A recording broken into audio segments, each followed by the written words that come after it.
মুসলিম mirror পরিবারে আপনাকে স্বাগত।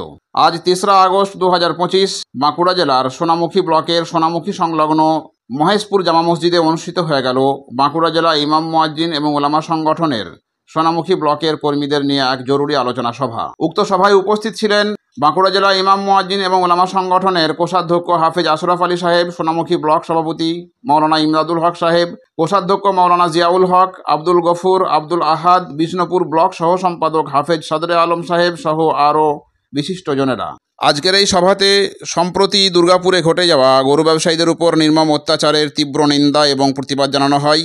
সেই সঙ্গে প্রশাসনের নিকট আবেদন জানানো হয় যাতে করে দোষীরা দৃষ্টান্তমূলক শাস্তি পায় এবং অবিলম্বে তাদেরকে গ্রেপ্তার করা হয়।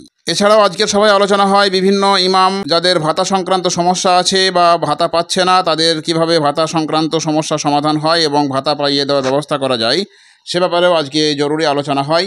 আসন্ন SIR অর্থাৎ স্পেশাল ইন্টেনসিভ রিভিশন এই বিষয়ে গুরুত্বপূর্ণ আলোচনা রাখেন বিশিষ্ট অতিথি মাস্টার জামিলুর রহমান সাহেব। তিনি মানুষকে সজাগ করার আহ্বান জানান এবং মসজিদে মসজিদে প্রতিটা জুম্মাতে কি ডকুমেন্টস মানুষ রেডি রাখবে বা কি ডকুমেন্টস নিয়ে তারা হাজির থাকবে বা নিজের নামকে ভোটার তালিকায় টিকিয়ে রাখার জন্য সে ব্যাপারে তিনি গুরুত্বপূর্ণ আলোচনা রাখেন। সেই সঙ্গে হজ সচেতনতার বিষয়েও আলোচনা করা হয়। যারা অর্থশালী ব্যক্তি আছেন অথচ হজে যাচ্ছেন না, হজের গুরুত্ব, উপকারিতা এবং হজ যে আল্লাহ পাকের বিধান সেটা কেন পালন করতে হবে এবং কিভাবে পালন করতে হবে, কি করে মানুষকে উদ্বুদ্ধ করা যাবে সেই বিষয়ে আলোচনা হয়। এবং সেই সঙ্গে মক্তবী শিক্ষাকে কিভাবে সুশৃঙ্খলভাবে সমাজের প্রত্যেকটা কোনায় কোনায় ছড়িয়ে দেওয়া যাবে এবং মুসলিম ছেলেমেয়েদের মধ্যে শিক্ষার প্রসার কী করে হবে সে ব্যাপারে তিনি সুন্দর এবং গঠনমূলক আলোচনা পেশ করেন।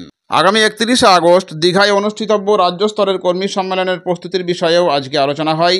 পরিশেষে বিশ্ব শান্তি কামনায় দোয়ার মাধ্যমে আজকের অনুষ্ঠানের সমাপ্তি ঘোষণা করা হয়।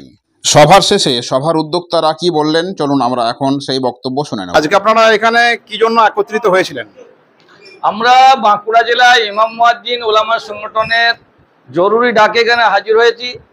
1 নম্বর বিষয় হলো যে 2026-এর হজ সচেতন করা, হাজিদের গ্রামে গ্রামে ইমাম সাহেবদের দায়িত্ব দেওয়া, মসজিদে তারা যেন মেহনত করেন যে অধিক সংখ্যক মানুষ যাতে হজে যান সে বিষয়ে আলোচনা এবং অন্যান্য এই সংগঠনের সাংগঠনিক আলোচনার জন্য আমরা এখানে সমবেত হয়েছি। এবং সোনামুখী ব্লকের বিভিন্ন ইমাম মুয়াজ্জিনদের ভাতা সংক্রান্ত বিষয়ে আমরা সংগঠনের তরফ থেকে সমস্ত ইমাম মুয়াজ্জিনদের এখানে আহ্বান করেছি।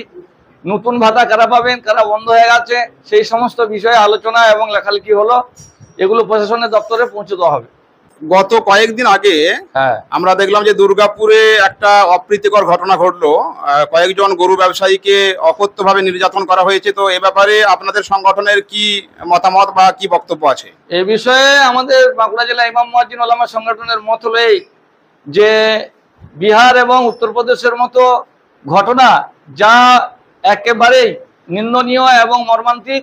মুসলমান দেখা মাত্রই, দাড়িওয়ালা দেখা মাত্রই গরুর গাড়িটা ছিল আপনার উপযুক্তভাবে আশুলিয়ার হাট থেকে খরিদ করার ক্যাশ মেমো সহ কাগজপত্র উপযুক্ত প্রমাণাদি সহ তারা যাচ্ছিলেন। হঠাৎ কয়েকজন গেরুয়াধারী তাদেরকে আটকান এবং গলায় রশি দিয়ে হাতে পায়ে বেঁধে তাদেরকে জোর করে জয় শ্রীরাম বলানো হয়, তাদের টাকা পয়সা ছিনতাই করা হয় এবং তাদের মারধর করা হয়, কাম ধরে উঠবোস করানো হয়। বিভিন্ন রকমভাবে দৈহিক এবং শারীরিক নির্যাতন তাদের উপরে চলে। এই বিষয়টা আমাদের কাছে খুব দুঃখজনক এবং মর্মান্তিক। এই বিষয়ে পশ্চিমবাংলার বিভিন্ন নেতা নেতৃত্ব সেখানে গেছেন, সেই সঙ্গে নওশাদ সিদ্দিকী ফুরফুরা থেকে তিনিও সেখানে গেছেন। আমাদের বাঁকুড়া জেলা ইমাম মুয়াজ্জিন সংগঠনের তরফ থেকে আমরাও সেখানে অতি সত্বর যাব সে আশা রাখছি এবং প্রশাসনের কাছে অনুরোধ জানাচ্ছি যে রাজ্য সরকার উপযুক্ত দোষীদের অতি সত্বর গ্রেপ্তার করে যেন তাদের উপযুক্ত বিচার করা হয়, এটা আমরা চাইছি এবং আশা রাখছি রাজ্য সরকারের কাছে। আমরা দেখলাম যে 2 জনকে গ্রেপ্তার করেছে এবং পশ্চিমবঙ্গ পুলিশ তাদের পেজেতে সেটা শেয়ার করেছে। গ্রেপ্তার তো করেছে অলরেডি। আমাদের মতামত হলো যে 2 জনকে গ্রেপ্তার করেছে, কিন্তু মূল যে পান্ডা তাকেই তো ধরতে পারেনি এখনো।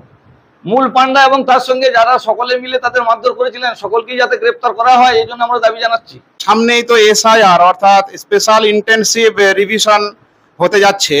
তো এই ব্যাপারে ইমামদের ভূমিকা কি থাকছে বা আপনাদের সংগঠনের ভূমিকা কি থাকছে? ইমাম মুয়াজ্জিন আমাদের সকল বা আমাদের বাঁকুড়া জেলা ইমাম মুয়াজ্জিন ওলামা সংগঠনের ভূমিকা বিষয়ে আজকে আলোচনা হলো, লিখিত হলো যে আমরা প্রত্যেক গ্রামে গ্রামে প্রত্যেক পরিবারের মানুষকে ডেকে আমরা এই বিষয়ে আলোচনা করব এবং যে 11 দফা অমান্য দলিল দরকার তার মধ্যে যার যেটা যেভাবে প্রয়োজন সেটা আমরা আলোচনা করে মাসারা করে যাতে আমাদের কোনো অসুবিধা না হয় সেই সমস্ত ডকুমেন্টগুলো আগে ভাগেই জোগাড় হয়ে যায়, সেই ভিতরে সচেতন করা হবে। প্রত্যেক মসজিদে ইমাম সাহেবদের দায়িত্ব দিলাম। আচ্ছা, আপনার নাম এবং পরিচয়? আমার নাম মোহাম্মদ ইমদাদুল হক শেখ, আমার সোনামুখী মসজিদের পেশ ইমাম। ঠিক আছে, ধন্যবাদ।